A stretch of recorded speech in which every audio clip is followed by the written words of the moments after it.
Good morning. This is Eyes Love to Talk. How y'all doing? I'm not sure the time. Is 5:51 in the morning. I came outside early. I normally come out here around like 5:54. I did come through. How y'all guys doing?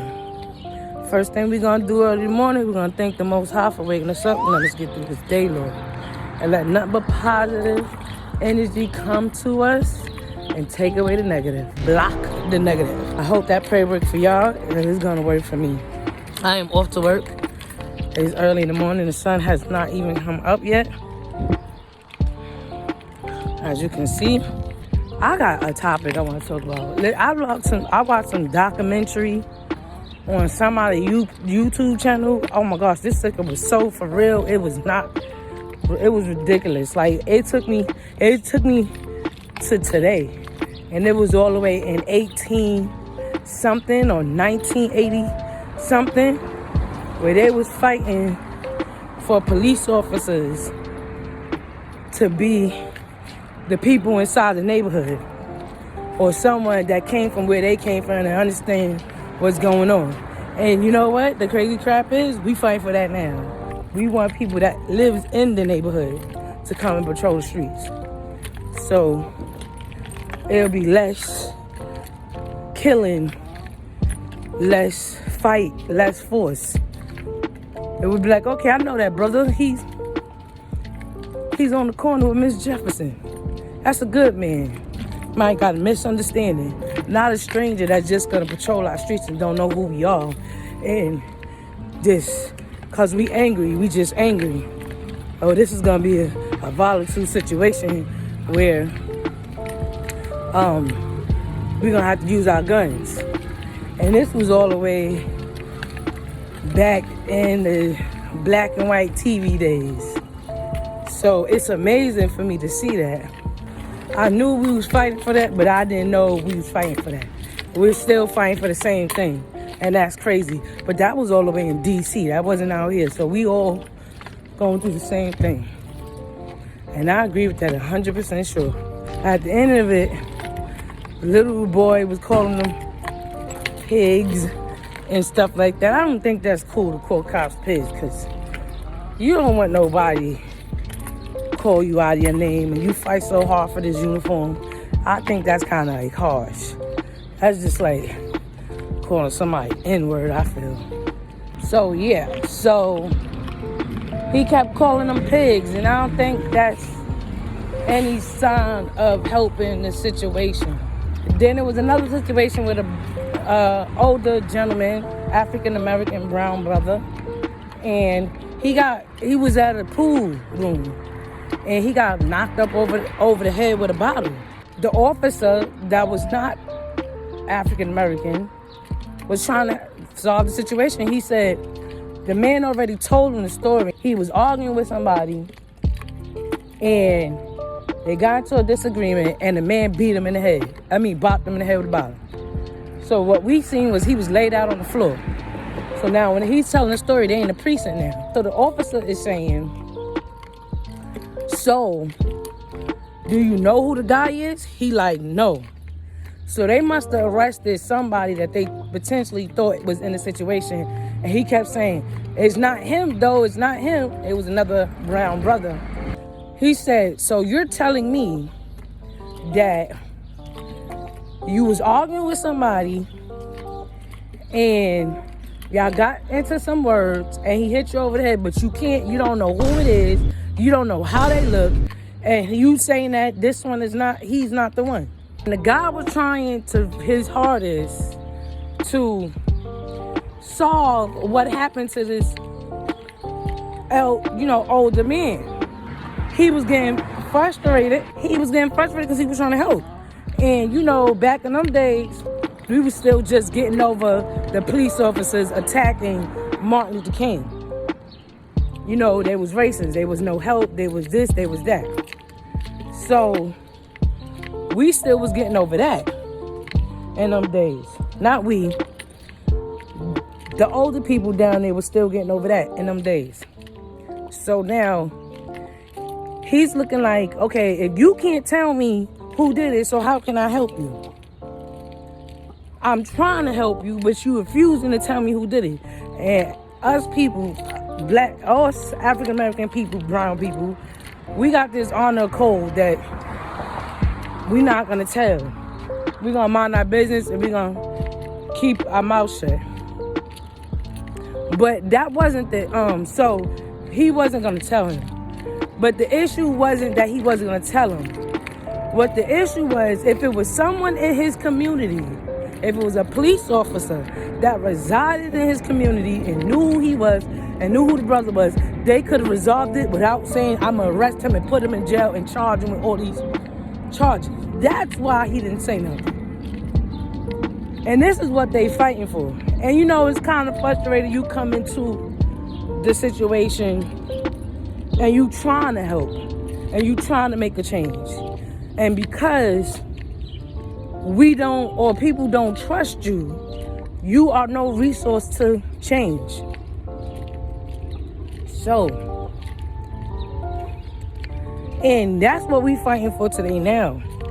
We're fighting for the police officers who was raised in our neighborhood, that knows us, that was raised with our children.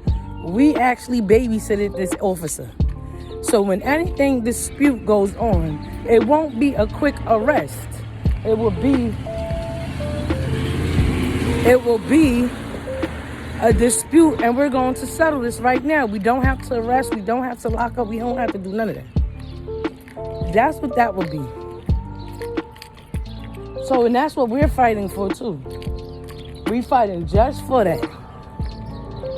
And they don't understand that, and the people was fighting that. And then you had the African Americans was saying, brother, I come from where you come from. I understand what you talking about. I want to help. And they still didn't want their help. You want to know why? They said they wanted somebody in the community. No matter what color you was, they didn't want nobody outside the community. They wanted the people in the community to take care of their community. As in, if I live in these projects, I want somebody who was raised in these projects, who live in these projects, to take care of this community. I don't want nobody outside this neighborhood to take care of this community because they don't understand what's really going on. That's what they're saying. And they don't get it. And they think, oh, we just get another brown brother, they're going to understand. They're going to let him in. They're going to say, okay, put him on a chair. And no, they was not getting it. So I understood it completely. I understood. At first I was like, I wasn't getting it. When I started listening to the whole documentary, I was just like, okay, now I understand. That's right. That I understand that clearly. They won't be quick to lock us up. They won't be quick to jail. They won't be quick to throw violence on our young black brothers. If he was raised with our young black brother, or our mother babysitted that police officer, and he know that young boy. Or he knows his mother. Oh, I know his mother. Let me go to his mother. His mother will listen to me and understand what he did wrong. And she gonna scold him. All he needs is a good scolding. Then, and that's the only way, that would be the perfect way to work. I believe I was more trusting of the police officer I knew that came from around the corner, that I saw become this young boy, and now is this great police officer. Or the other way around. The man knew me when I was a kid and I raised up and become a young, beautiful woman, and he saw me, he like, I know her. Nah, we not gonna do this. I know her family. I know her grandmother. I know I can settle this. Don't worry about this. You know how less African American people will be arrested and they stop being arrested for petty stuff. Then there's another situation that I would love to talk about. When I was talking about the young little boy, he was calling the cops pigs. He was so young and so angry at a police officer that he didn't understand. He was too young to understand what we was fighting for. It wasn't like we didn't explain it to him. But the words that he was using was too much from an angry person that been in experience with the cops. You don't call a cop a pig unless you know why he's a pig. And that child looked at no more than, I give him 10. You know, that was a word that he shouldn't have been using at a young age because he haven't experienced nothing with these police officers yet. But back in these days,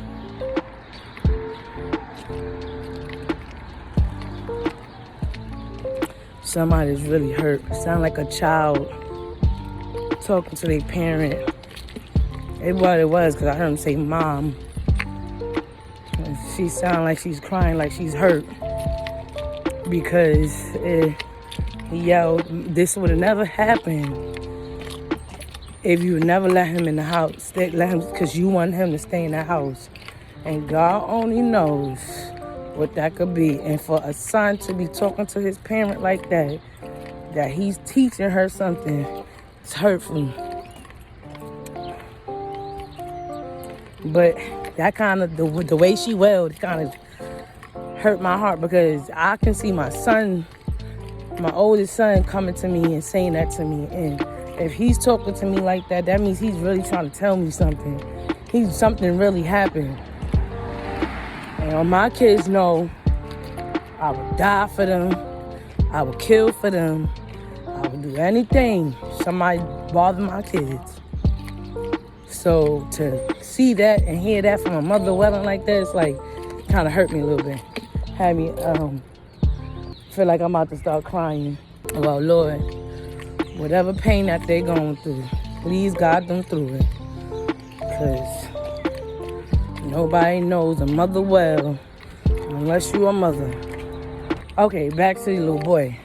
And he experienced that. So I don't want my kids to disrespect the cops. I want them to have respect for them because they are human beings and because God said so. If my kids become a police officer, I would be so proud of them. Because you just don't have a suit on. You have a suit of honor on. Suit of fight. Suit of justice. Suit of, I want to change and make this world a better way. I think when a child becomes a police officer from a young age, they want to see difference. They don't want to see the older folks suffering anymore.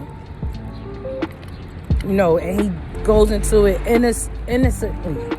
The way the police officers now, I want them to respect them because like I said, it's human beings. I'm talking about the video, the young boy. And all that boy was taught to disrespect the police and not like the police. Because we all know why. Because it was their law. It wasn't a law for African Americans. It was a law for them to control African Americans. And this is why. You have every right to feel that way. You have every right to say whatever you want to your child.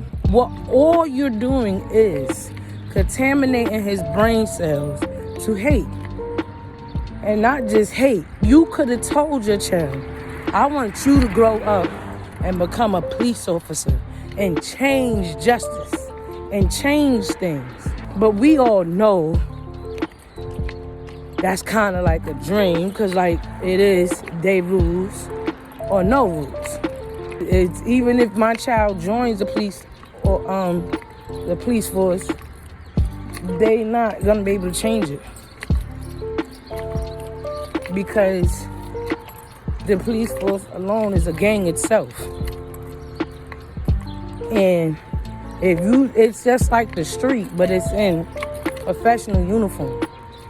You stay down or lay down. The only way we taking you in, you gotta take a body. And then you're down. And then you gotta lie. Then you gotta do things to know that we know you down with us and not with the the outsiders. But you still, even though we know that the police forces that way, we're still supposed to teach our kids to make a difference, be better in the world. Keep God in your heart and let him fight your battles. No matter what goes on, he's by you. So you're not fighting alone. You're not fighting by yourself. You have a shield on you every single day. We know there's gonna be trials and tribulations, but guess what? You're supposed to keep your child positive about things. Everyone's like, no, don't let him become a police officer. I'm not letting my child stop whatever he want to be. But I'm getting off the subject. That's not the subject. So this young boy was contaminated. It wasn't like he was telling him, he said, what you think about the police? He said, I think they straight pigs, man. And I said, okay. And then he said, why you think that way? He said, cause he was probably 10 years old. I was walking outside and the police officer said, he gonna come pick me up cause I wasn't in school. I'm like, no, you not, shit. He said, yes, I am. He said, no, you not. You gonna take me to my auntie house. And the guy said, and the police officer said, okay. That's what the little boy said, exact words. So, he didn't have a bad experience with him yet. That was not bad. You was able to convince that cop to take him to your arms. The cop said, I'ma take you and put you in a pig pen. I didn't even know they called the jail cell the pig pen. I guess they connecting it with the pigs. I don't know. I don't know. So, and that's his words, he said. And he goes, so he never finished the story. He never said to go to jail. Well, obviously he didn't because he's recording. So that's the crazy thing. Like, he still gave you an opportunity to go to your aunt house. You know? So, and he was already hating him before he even had a bad experience with him. And then what your little ass doing out of school? You shouldn't be cutting school. You're only 10 years old. Cutting school. And the crazy thing was, we promoted that. He didn't even say. The man didn't even say what you was doing out of school, young blood. What you doing out of school? They had a right to pick you up because you belong in school. No, he promoted something different. But I understand where he was coming from. But that reputation right there represents, excuse my language, that did not represent anything positive. That was just showing like, okay, in the minds of today, we don't know how the minds of that day was thinking. They might have thought that wasn't wrong. Let the young blood be. He don't want to go to school. He don't want to know them ABCs and 1, 2, 3s. White man alphabet. That's what they would have said. Something like that back in those days. That right there was showing already that it was being a negative lookout on a police officer because of the experience that we had. But you don't impose that on a child. You let a child pick up what they see and then express themselves. And not like my son want to be a police officer. My daughter wants to be a firefighter. So, and they've been saying that since they was young. I'm not changing their mind. One day we was in a store and there was police officers in the store. She was acting afraid. So I said, what you acting like that for? She said, from my understanding, she said something about she don't like police officers.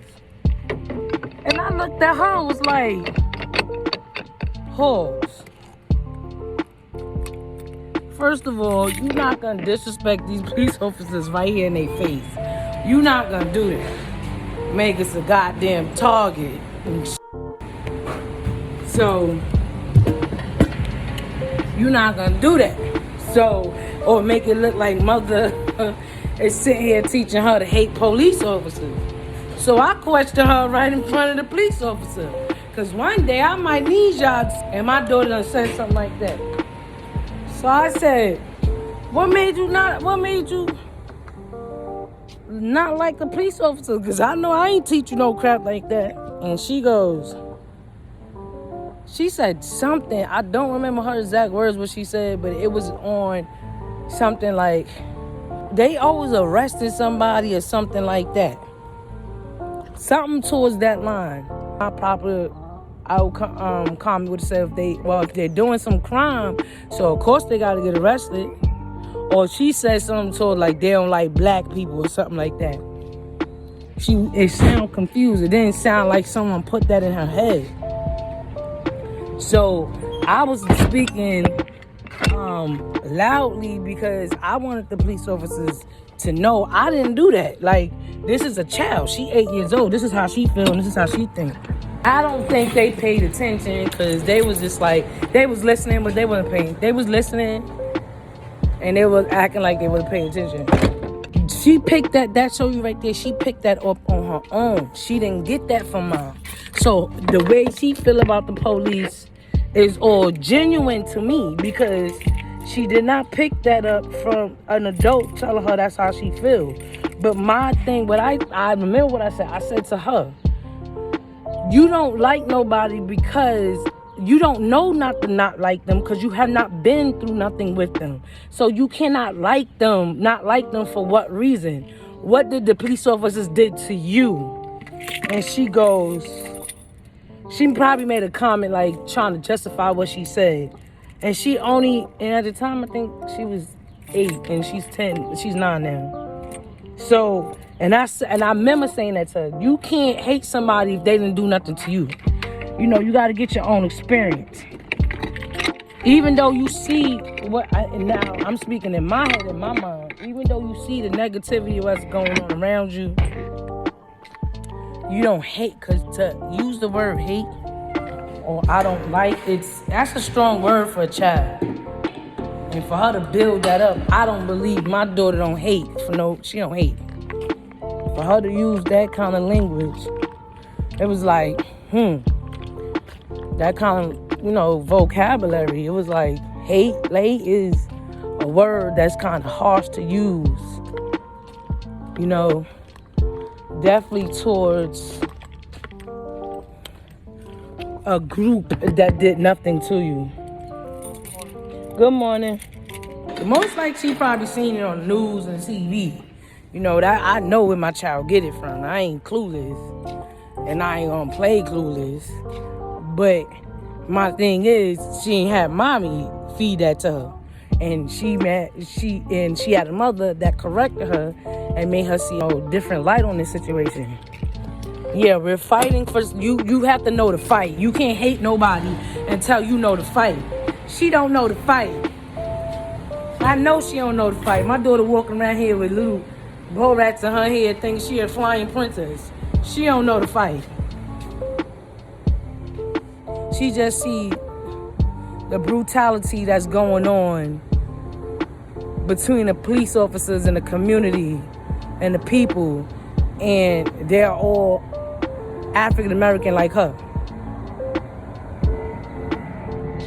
So that's what she see. Cause she could be like, they always bothering somebody's shoe. She get in there, but she not there.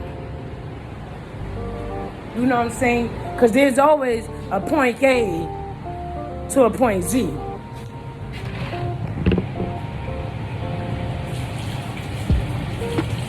So I don't want them to look at the police officers like a bad thing. I want them to look at them like these are the people that you gonna need to help you one day, even though they're not the same color or they're a different race. No matter if they Chinese, black,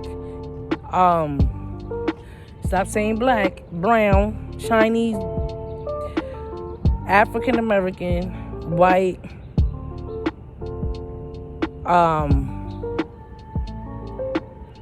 Arabic. There's so many races out there. European, I forgot the name of this race of people. It could be a Hawaiian. It could be Ecuadorian, a Mexican. It could be all those. You know what I'm saying? And I want them to know that they're there for help. Because you can't always solve the problem from yourself because you think there's no help. It's raining out here. So that's what I want them to understand. When they understand that, then I'll start speaking to them about the injustice that's going on with the police officer. How did the police officer and the young man or the young woman got to A and now we went to Z? Step by step. Not because you saw a violent situation and you judging a group of people with these blue and black uniforms on that every one of them is wicked. They're not. I'm not gonna lie to you, they're not. So, I didn't want them to see that. I didn't want them to feel that way. So I want my kids to look at them like a positive situation, and that's what I'm trying to say about this young boy. He was supposed to look at them for that, but maybe during them times he couldn't have, because those was them days people was able to express their violence towards a different race in them days and nothing happened. Now, like I spoken before in all my videos, that they need to get these kids early. They need to start getting these young men early, because the younger they are, the innocent they are, and everybody's a superhero to them. So, you know what I'm saying? And they need to get our young African-American boys early. Get them early. Scoop their mind up. Start bringing out Boy Scouts. Start doing things, Big Brother programs in our neighborhood. Bring it close to home. There was one situation where, I don't know what the job was, but I believe it probably was a youth program job where they was getting paid. And the young boy said to the councilman, the chairman, that if you take this program away from us, majority of it takes us off these streets from selling drugs just to make ends meet. And if you take this program, all it's gonna do is bring us right back to the streets. And when he said that, you could tell he was innocent. You could tell he didn't want that. You could tell, but it was a choice that he had to do. No, not even a choice. It was something he felt like he had to do. And when a child was still like that, that's a perfect time to grasp them. That's a perfect time to say, you know what? I'm grabbing them up. This is the time we need them. And our young boys now, I don't think like that no more. We all know this starts from the home. It starts from the home. We all know that saying. But remember the saying that said it takes a village to raise a child? That ain't just grandmas, aunties, uncles. That's community. When you was raised in Africa,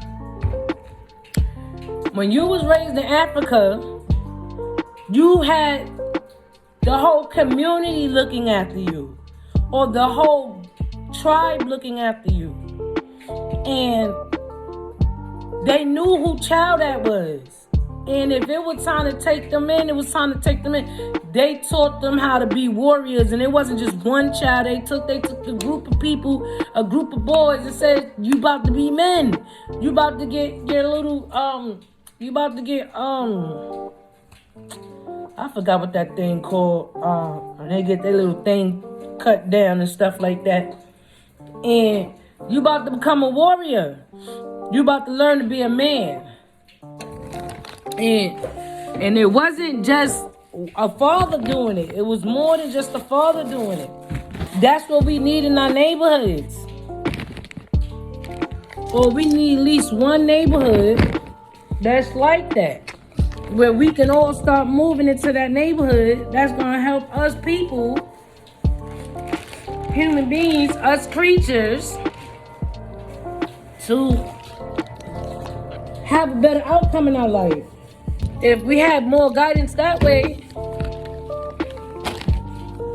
I believe there'll be less single mothers. I believe there'll be more boys acting like men. If there was groups, a program out there that taught our young boys how to be men, and if they raise their family, this is what a man does. They have a family.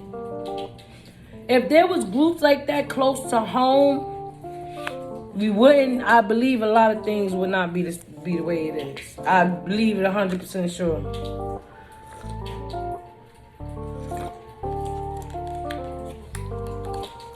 Because I'm raising my boys by myself.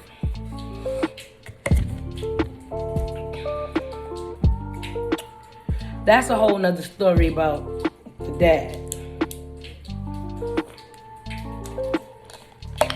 And when I say my boys, yeah, we have issues. We got issues. We, as a mother, they always get the mother issue. But I have fine young men. When they walk out in that street, they represent me like crazy. They will come. I will have police officers question me about my kids. That's your son? Yes. Why? What's the problem? Because I'm going to beat him up. What he do now? He better not be cursing. That's my conclusion. I'm jumping, just to know my child. Like, I know my child, like, what he did. So, because he do it to me. So, I'm thinking he's doing it in the street. He said, no, he a nice gentleman. He's respectful. He's humble. He's calm. And I get that for all 5 of them. Well, not the little one, because that's his 4-year-old. They ain't experienced him yet. So, you know what I'm saying? And I hate to say you know what I'm saying, because sometimes you might not know what I'm saying. But that's what I'm saying. Like, they represent me very well. Down to the teachers, down to any adult, down to parents, they would tell me that I would tell them what the things they do. They be like, no. They think I'm lying. I go to, they think I'm lying about what they doing to me. They don't believe me. They be like, no, they don't do that. No, that can't be them.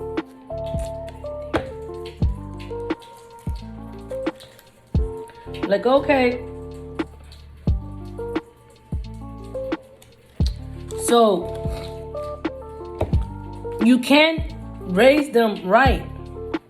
You can change their mind frame of thinking, because not everybody want to be thugs. Not everybody want to be street walkers. Nobody want to be corner huggers. Nobody want to be hustlers. Nobody want to be gangbangers. Not every brown young man wants to be that.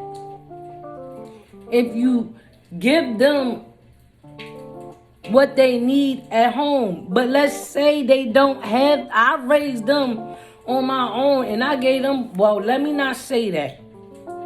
I raised them in the home on my own. But when they stepped out that home, my children was in programs. I made sure they was in after school program. I made sure they went to certain things that normally children wouldn't do. I made sure there was family. We was doing a lot of family things together.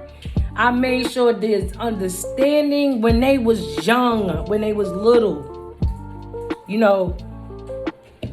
And I allowed them to be who they are as a person. I did not toxicate their mind.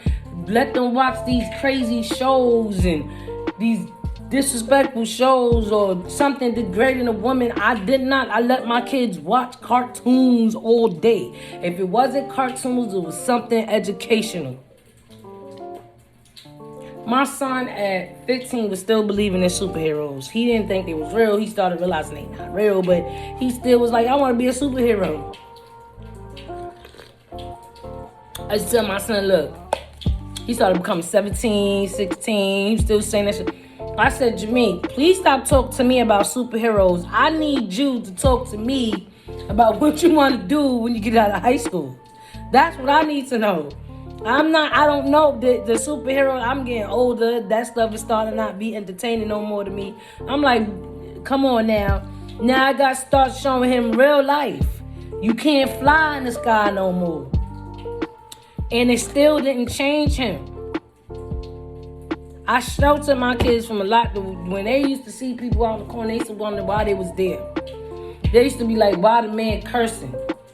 They used to not like people cursing. When they found them cursing, they used to walk away like, nah, that's not my friend.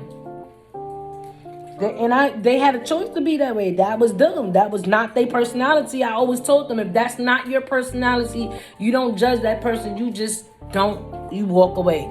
You don't have to deal with it. If it's not something you like to do, you ain't got to deal with it. You don't got to change the person. And if the person want to know why, you say, well, because you kind of, the things you do, I don't understand, and that's not me. And when they start getting to know my kids, they start seeing how my son is. And then when I start showing them real life and what things are, and they start seeing mommy maturing and mommy changing, and they start saying there's certain things I don't like, Mom. That don't mean I gotta change it. If you don't like it, get out my face. But so that's what and I started teaching them to do that when they get older. If they don't like something somebody do, you don't have to do it, you walk away. And my son started understanding that no matter if somebody act a certain way, they still cool people. They still nice people.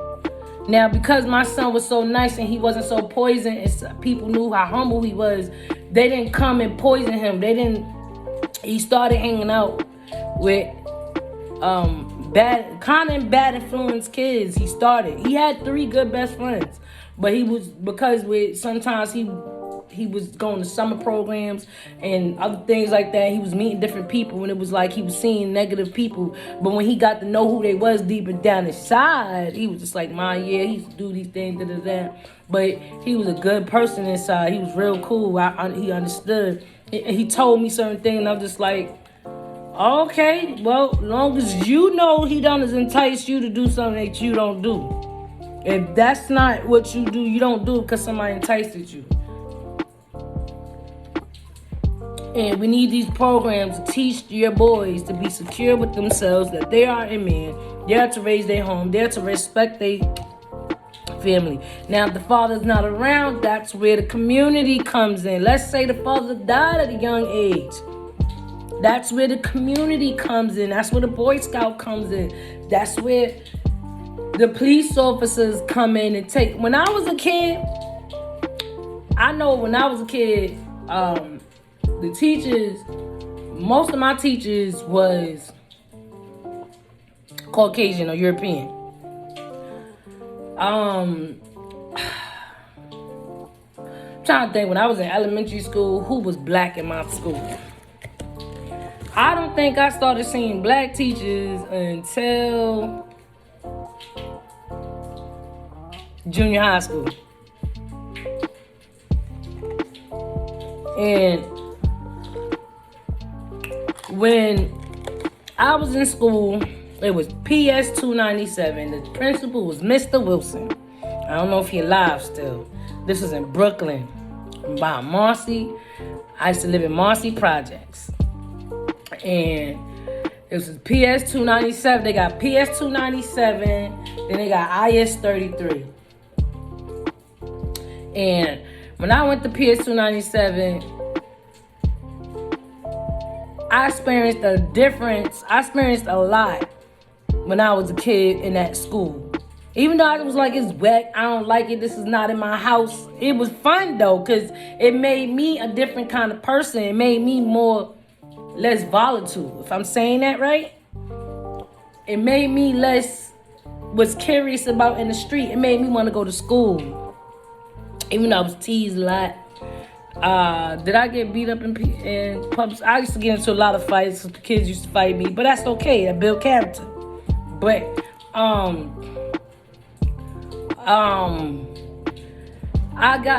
learned how to make a basket. I went to summer programs that I didn't even need to go to summer programs. I learned how to paint. I learned how to draw. I had teachers I used to have teachers that used to travel to Africa and come out and come back to the school and introduce the food that they ate in Africa and tell us stories and show us photos with their kids and their family going out. I had experience like that in my schools, and the teachers was really into their job. They was really teaching, like I had an English teacher, her name was Miss Duffy. This lady was strict, and she was a nice lady. She was really, really nice. So it was like when you heard her, you felt bad when you heard her. When you didn't do right in her class, you felt bad because she was a nice teacher and she didn't play that. And she didn't have to yell. She didn't have to do nothing. All she had to do was stop her work and stop doing what she doing. You was like, oh no, Miss Duffy. And she the one taught me how to make a basket.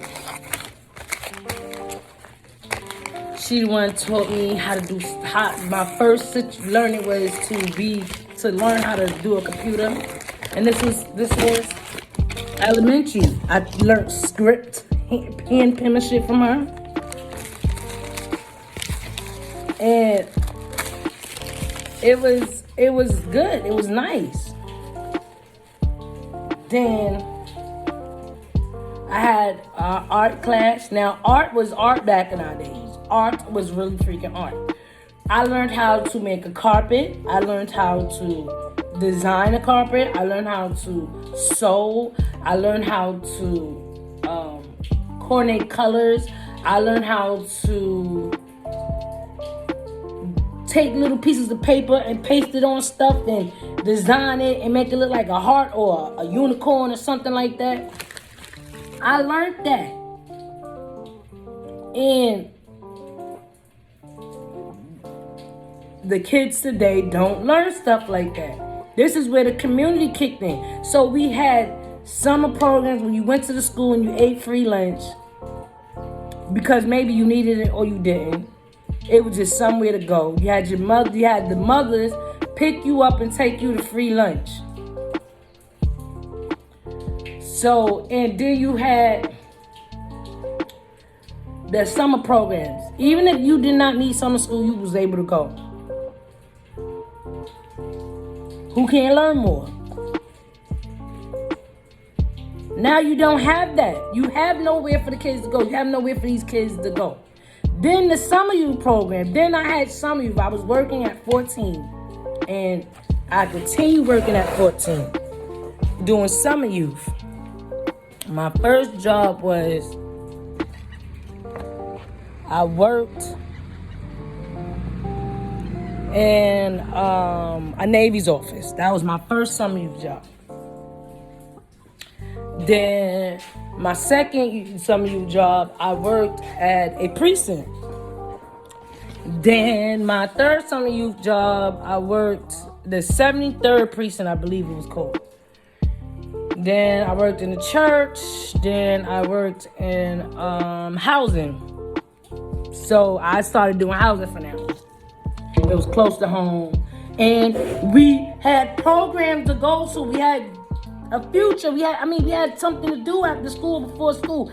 Then we had a center that used to pay us to come to their program.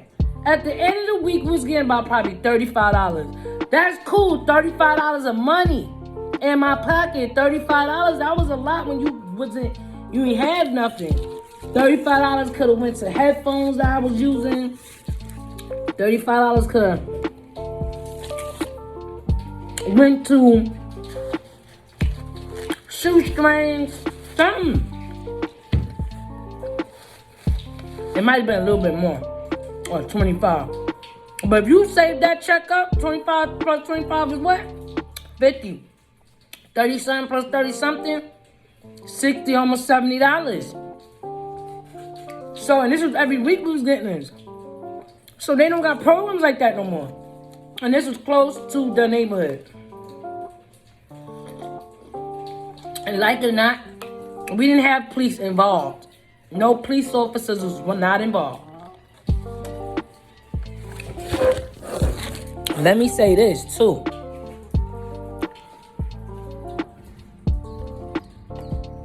In my public school,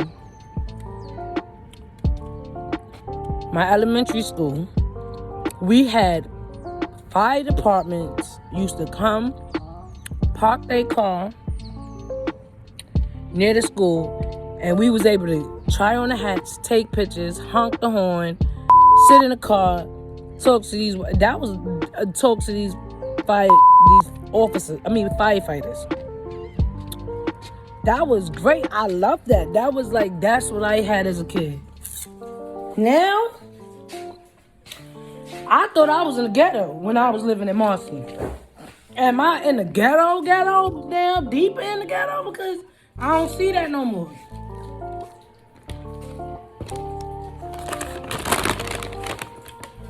I one time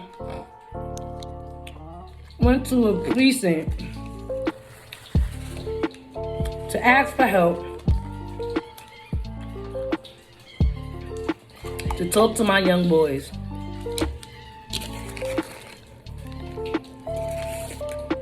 The young African American police officer said, "We don't do that." I said, "Sir, I am a single mother, black." That's my words. Before I start saying brown. Single mother who's raising 5. Oh, this have nothing to do with race. That's not what I'm telling you. I'm raising 5 young men in my home and I need help. He didn't help me. You know what happened? The nice Caucasian officer looked at me, told my son to come into the office, and he gave my son a good talking to. I ain't hear him yelling. I ain't hear him nothing.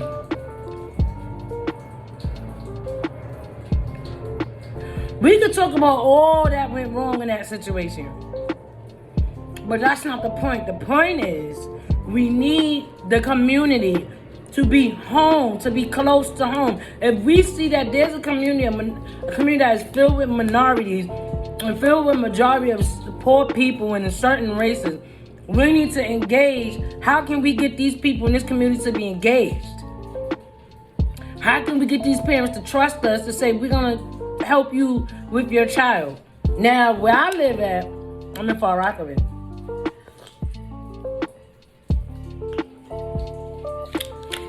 I live all the way on the end of Avenue. Everybody know Far Rockaway. Everybody where you could go fishing over here, and it was just nothing but fishing and factories. No, it looks different. If my uncle was alive now, he would say, "Why would change the whole lot over here?" You don't even recognize it. We all brown people, we all Mexicans, we all minorities, we all Indians, we all this. We know how our neighbors hood could be. All we see is liquor stores, McDonald's, Chinese food, corner stores, Spanish restaurants, maybe a expensive supermarket. There's barely no stores down. Rainbow's not down here. There's no clothing store. Only clothing store is his Vim's sneaker store. And every time you sit on the sidewalk, it's a bunch of homeless people. I'm fine with that because I was homeless once. It's a bunch of homeless people, bunch of people leaning over, tilting, drunks, people begging for quarters.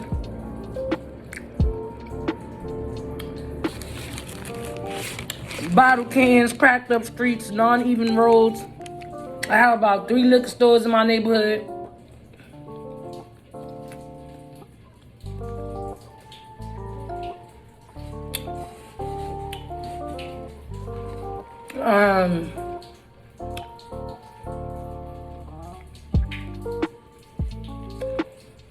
It was a library, but I fought for them to do something for the library because this is where I'm getting towards the point. Because the further I go up to the nice neighborhoods, I live on, let's say, Street. The more I go, if I go past, Street.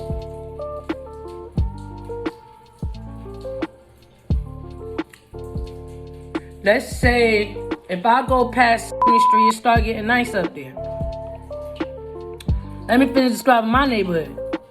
Parks are so far away you can't get to them, and if you get to them, they broken down, beat up, dirty, new paint jobs. But the more I go up to the nice neighborhood, let's go past the street, it gets nice up there. The park starts looking nice. The paint is all fresh. The fence is looking nice. The bench is looking nice. It's clean and shiny. It seems happy up there. The sun is always shining. No garbage. No liquor stores. They liquor stores is called the wine stores. And there's maybe one in the whole neighborhood. But I see the surfing organizations. They teach them how to surf up here. The football team up here. The library got a program. And we gotta travel all the way to street from street to go to a library, because now I voiced my opinion. I said they need to fix my library, because when I go to street, Slave Library, you got books, but guess what? They books don't got no African American history. So that's another story. But they libraries is nice. They got books up there. They got programs. They got mommy play dates up there. They got programs for the kids up there. You go to my neighborhood, the library ain't even built yet. We gotta wait 2 years for my kids to get educated or study. Now the coronavirus, so nobody shouldn't be going to no library. But I haven't been that far, so the library might be open. They got so much going on in their community. My kids, when they go outside, they go up that way, because my son learned how to surfboard. They learn how to surfboard. My kids, but that's their mentality anyway. That's my kids' mentality. They like to surfboard, they like to skateboard. They like to do things that's fun.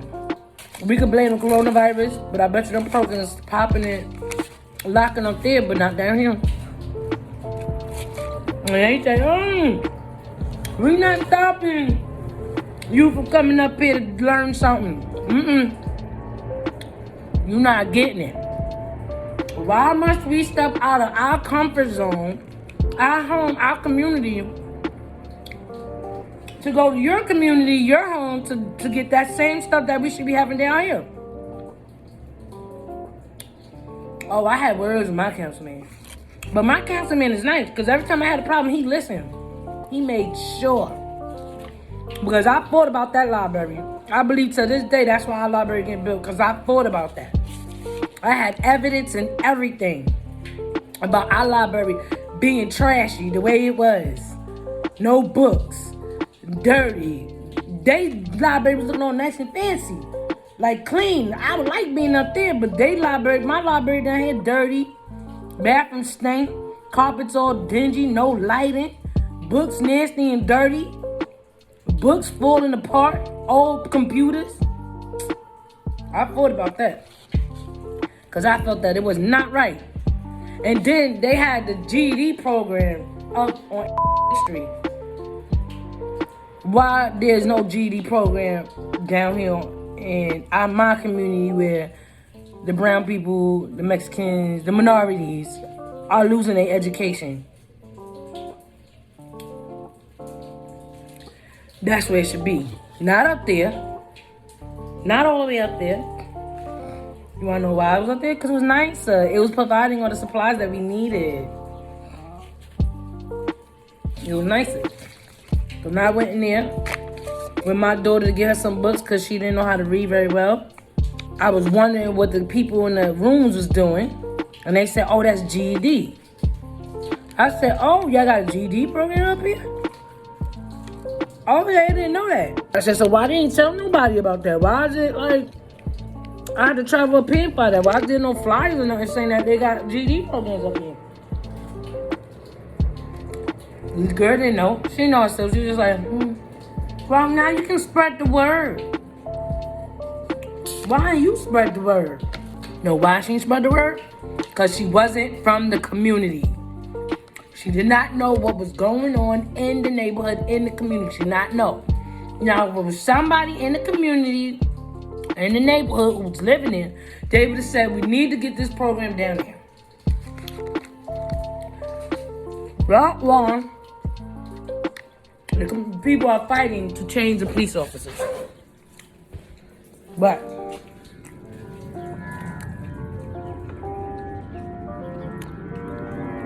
this is the community that we're fighting for, that we're trying to fight for. And I want to celebrate, before I forget, I should have said that in the beginning of my life. I got 101 viewers. I'm celebrating my 100.